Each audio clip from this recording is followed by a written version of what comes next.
আসসালামু আলাইকুম, আশা করি সবাই ভালো আছেন।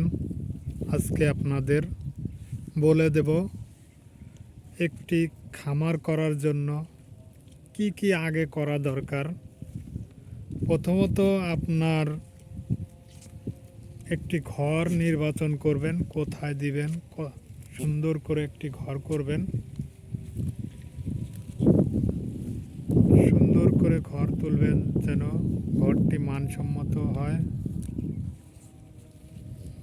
ছাগল এবং গরুর পক্ষে দুটাই ঠিক আছে। ছাগলেরটা হচ্ছে আপনি করবেন একটু উঁচু দিয়ে,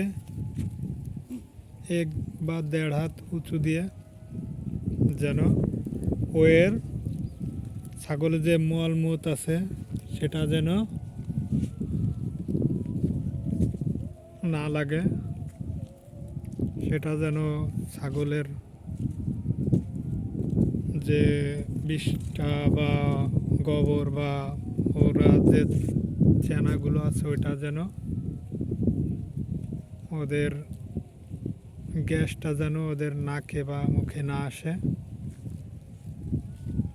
তারপরে আপনি ছাগল বা গরু করার আগে, ফার্ম করার আগে আপনি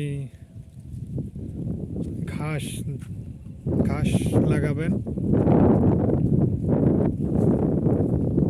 ঘাস লাগাবেন, এগুলো করবেন। ঘাস না লাগালে আপনি কোনো অবস্থাতেও ফার্ম করতে পারবেন না। প্রধানত ঘাস লাগাতে হবে আগে, একটি ফার্ম করার আগে। আপনি ফার্ম করার আগে ঘাস লাগাবেন।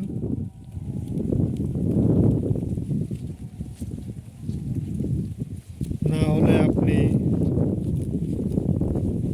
ঘাস না লাগালে আপনি ভুল করবেন। আপনি যদি ভেবে থাকেন যে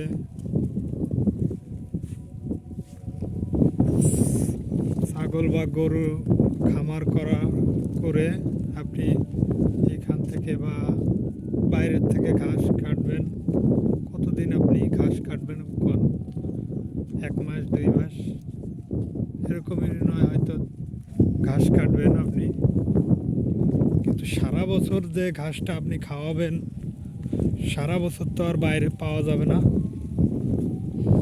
তাই ছাগলের ফার্ম বা গরুর ফার্ম যেটাই আপনি করেন না কেন, আগে আপনার ঘাস লাগাইতে হবে। ঘাসের জমি নির্বাচন করার পরেই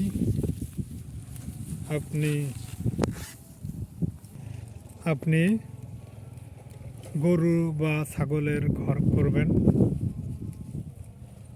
না হলে আপনি বিপদে পড়বেন। আগে হচ্ছিল ঘাস, তারপরে গরুর ফার্ম করবেন,